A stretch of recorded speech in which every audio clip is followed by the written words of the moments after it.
السلام علیکم ورحمۃ اللہ وبرکاتہ. High every one.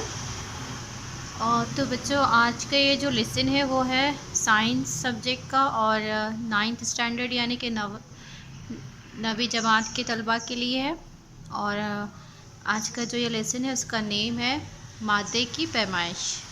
یہ ہے آپ کا سائنس 1 کا لیسن نمبر 4. اوکے. پہلا ہے، اس میں ہم جو دیکھنے والے ہیں آج کیا کیا پوائنٹس ہیں وہ ہے کیمیائی امتزاج کے قوانین کون کون سے ہیں، اور سالمی کمیت اور مول کا تصور، جوہر کسے کہتے ہیں، اس کی جسامت کتنی ہوتی ہے، کمیت کتنی ہوتی ہے اور اس کی گرفت کیا ہے، اور اس کے بعد دیکھیں گے اصلیے.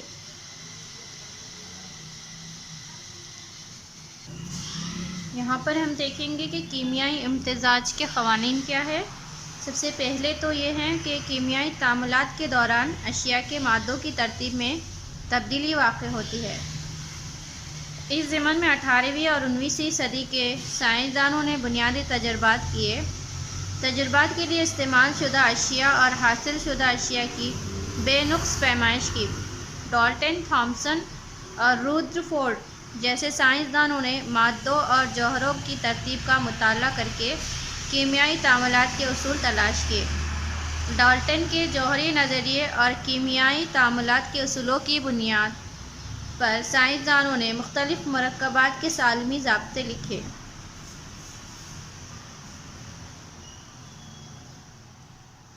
ہم دیکھیں گے یہاں پر ایک تجربہ کیا ہوا ہے.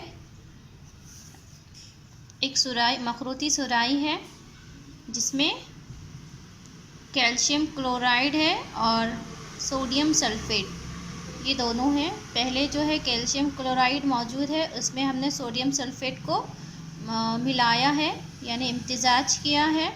اس کے بعد یہاں پر کلر میں جو ہے یہاں پر تبدیلی آ رہی ہے. جب ہم نے یہاں پر سوڈیم سلفیٹ مکس کیا، اس سے پہلے اس کا جو کلر تھا اس طرح سے تھا، لیکن جب ہم نے اس کو محلول کو ملا دیا تو اس طرح سے وہ ہو گیا. اور لیکن یہاں پر ہم دیکھ سکتے ہیں کہ ان کا جو وزن ہے پہلے بھی جتنا تھا اتنا ہی ایک تجربے کے بعد ہے، یعنی کہ اس کا مطلب ہے کہ وزن میں کوئی تبدیلی نہیں ہوتی ہے.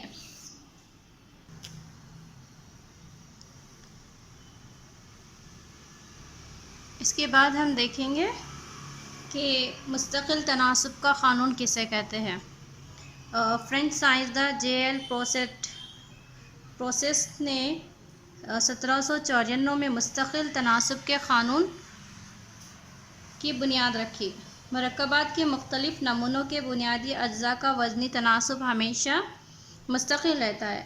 مثلا پانی کے اجزاء ہائیڈروجن اور آکسیجن کا وزنی تناسب 1:8 ہوتا ہے، یعنی 1 گرام ہائیڈروجن اور 8 گرام آکسیجن کے کیمیائی تعامل سے 9 گرام پانی تیار ہوتا ہے.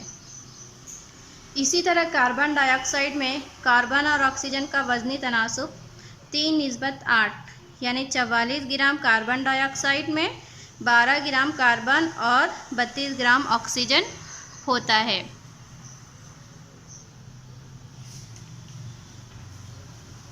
اس کے بعد ہم دیکھیں گے کہ جوہر کسے کہتے ہیں اور اس کی جسامت، کمیت اور گرفت. ٹھیک ہے. جیسے کہ ہم نے اسے پہلے دیکھا ہے کہ جوہر کے درمیانی حصے میں مرکزہ پایا جاتا ہے اور مرکزی کے بیرونی حصے میں الیکٹران گردش کرتے ہیں. یہ منفی باردار ذرات ہوتے ہیں. مرکزے میں مثبت باردار پروٹون اور غیر باردار نیوٹرون بنیادی ذرات ہوتے ہیں.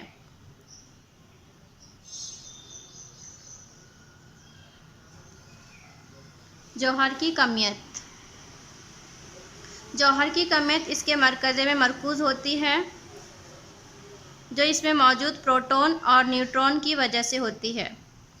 جوہر کے مرکزے میں پائے جانے والے پروٹون اور نیوٹرون کی تعداد کو جوہری کمیتی عدد کہا جاتا ہے. پروٹون اور نیوٹرون کو مجموعی طور پر مرکزے کے بنیادی ذرات کہا جاتا ہے. جوہر انتہائی مہین ذرہ ہوتا ہے، یعنی سب چھوٹا ذرہ ہوتا ہے. تب اس کی کمیت ہمیں کس طرح سے معلوم کرنا ہے؟ تو اس میں ہے کہ 19ویں صدی کے سائنسدانوں کے لیے جوہر کی کمیت صحیح طور پر معلوم کرنا ممکن نہ ہونے کی وجہ سے جوہر کی نسبتی کمیت کا تصور سامنے آیا۔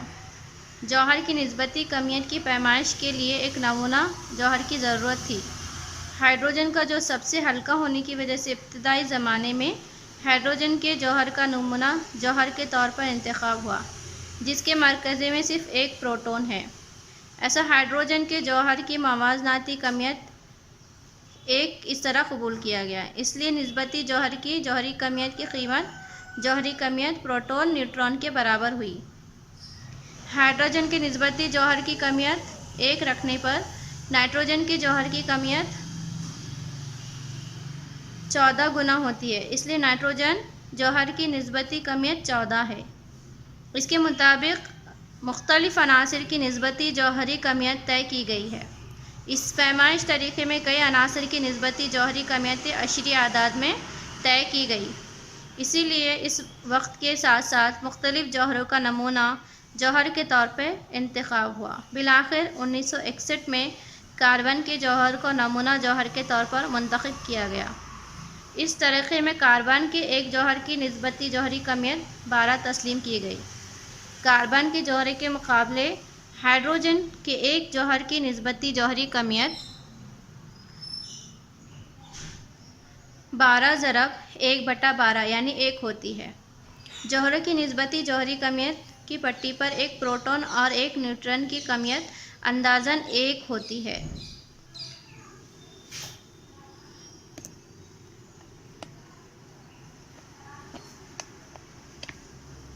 یہاں پر چند عناصر دیے گئے ہیں، جیسے کہ سلفر ہے جس کا جوہری کمیت ہے 12۔ یہاں پر ٹیبل میں دکھایا گیا ہے کہ جوہر کی کمیت عناصر۔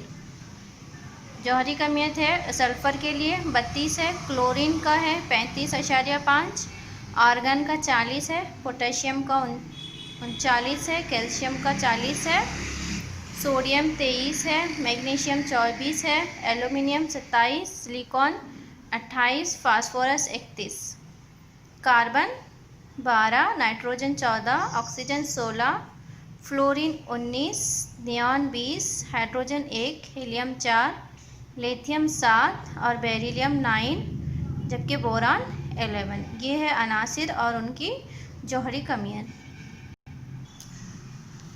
اس کے بعد ہے عناصر کی کیمیائی علامتیں۔ ڈالٹن نے عناصر کو علامتیں دینے کے لیے مخصوص نشانیوں کا استعمال کیا تھا، جیسے ہائیڈروجن کے لیے O، جبکہ تانبے کے لیے C کے علامتیں استعمال کی تھی۔ یہ منظور شدہ نام اور علامتیں ہیں جو دنیا بھر میں استعمال کی جاتی ہیں۔ موجودہ کیمیائی علامتوں کا طریقہ برازیلینز نے دریافت کیا ہے۔ اس کے مطابق عنصر کی علامت اس کے نام کے پہلے حرف اور پہلے یا دوسرے یا دیگر مخصوص حروف ہوتے ہیں۔ 2 حروف میں سے پہلا حرف انگریزی کا کیپٹل اور دوسرا حرف انگریزی کے چھوٹے حرف میں لکھا جاتا ہے۔ اس کے بعد ہے جیسے کہ ہم کیلشیم کو Ca سے ظاہر کرتے ہیں اور میگنیشیم کو Mg سے، آکسیجن کو O سے، تو یہ اس کی کیمیائی علامتیں ہیں۔ اس کے بعد ہے عناصر اور مرکبات کے سالمات۔ بعض عناصر کے جوہر آزاد وجود رکھتے ہیں، مثلاً ہیلیم، نیون، یعنی یہ عناصر یک جوہری سالمی کی شکل میں ہوتے ہیں۔ بعض اوقات عناصر کے 2 یا زیادہ جوہروں کے تعامل سے ان عناصر کے سالمے تیار ہوتے ہیں۔ ایسے عناصر کثیر جوہری سالمے کی شکل میں ہوتے ہیں، مثلاً آکسیجن، نائٹروجن۔ یہ عناصر 2 جوہری سالمی حالت میں N2O2 اس طرح ہوتے ہیں۔ جب مختلف عناصر کے جوہر ایک دوسرے سے تعامل کرتے ہیں تب مرکبات کے سالمے تیار ہوتے ہیں، یعنی عناصر میں کیمیائی کشش کی وجہ سے مرکبات بنتے ہیں۔ اس کے بعد ہم دیکھیں گے کہ سالمی کمیت اور مول کا تصور۔ اس میں ہے کہ کسی مادے کی سالمی کمیت یعنی اس مادے کے ایک سالم میں موجود تمام جوہروں کی جوہری کمیتوں کا مجموعہ ہوتی ہے۔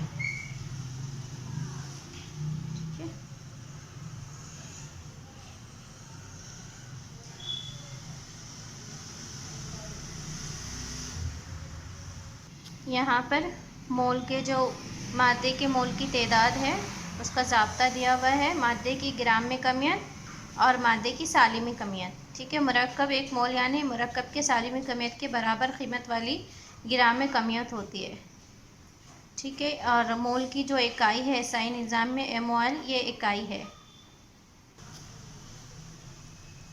یہاں ہم اب دیکھیں گے کہ ایووگیڈرو کا عدد۔ کسی بھی مادے کی ایک مول مقدار میں سالموں کی تعداد محدود ہوتی ہے۔ اٹلی کے سائنسداں ایووگیڈرو نے اس ضمن میں پیش قیمت تحقیق کی ہے، اس لیے اس تعداد کو ایووگیڈرو عدد کہتے ہیں۔ اسے Na اس علامت سے ظاہر کرتے ہیں۔ آگے چل کر سائنسدانوں نے مختلف تجربات کی روشنی میں ایووگیڈرو عدد کی قیمت 6.022 ضرب 10⁻23 معلوم کی۔ کسی بھی مادے کا ایک مول یعنی 6.022 ضرب 10⁻23 سالے میں، جس طرح ایک درجن یعنی 12، ایک صدی یعنی 100، ایک گراس یعنی 144، اسی طرح ایک مول یعنی 6.022 ضرب 10⁻³ مثلاً ایک مول پانی یعنی 18 گرام پانی، تب اس میں پانی کے 6.022 ضرب 10⁻23 سالے میں ہوتے ہیں۔ یہاں پر ہم دیکھ سکتے ہیں 66 گرام CO2 میں کتنے سالے میں ہوں گے، ٹھیک ہے۔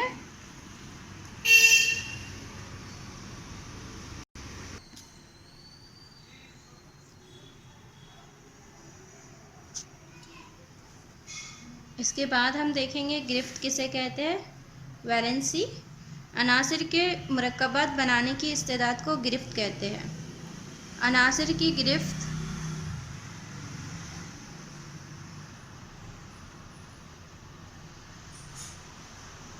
کی گرفت کو مخصوص عدد سے ظاہر کیا جاتا ہے۔ یہ عدد اس عنصر کا ایک جوہر نے دیگر جوہروں کے ساتھ بنائی ہوئی کیمیائی بندشوں کی تعداد ہوتی ہے۔ 18ویں اور 19ویں صدی میں عناصر کی گرفت سمجھنے کے لیے کیمیائی مرکبات کے اصولوں کا استعمال ہوتا تھا۔ 20ویں صدی میں عناصر کی گرفت کا اس کے الیکٹرانی تشکیل کے ساتھ تعلق سامنے آیا۔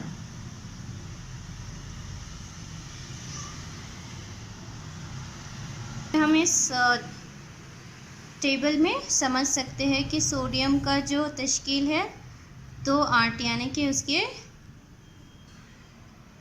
الیکٹرانی تشکیل ہے، ٹھیک ہے۔ Na کا 2 8 1، کیلشیم کلورین کے لیے 2 8 7 ہے، سوڈیم کلورائڈ کا۔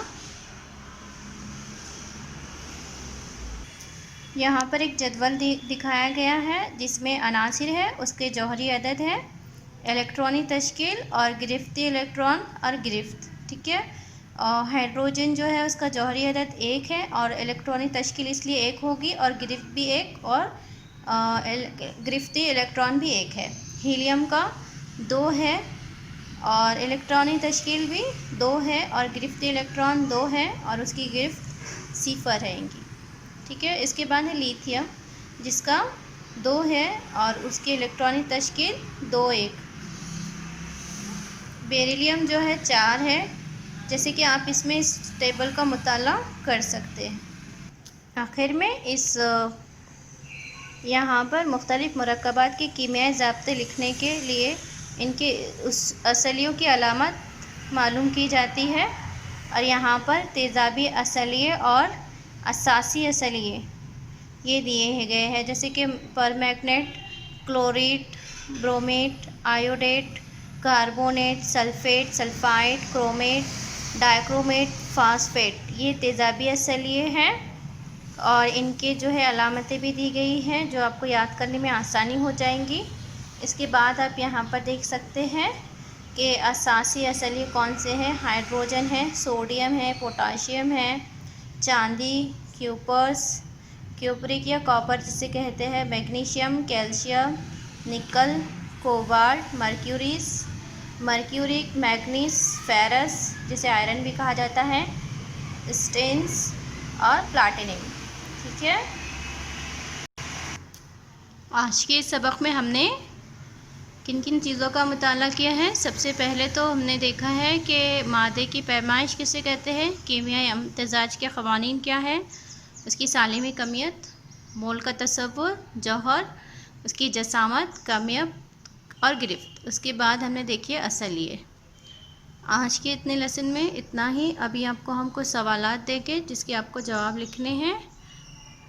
بورڈ پر آپ کو کچھ سوالات دیے گئے ہیں، مثالیں لکھیے. مثبت آئن، اساسی اصلیے اور مرکب اصلیے. آج کے اس لیسن میں اتنا ہی. کہ اللہ حافظ.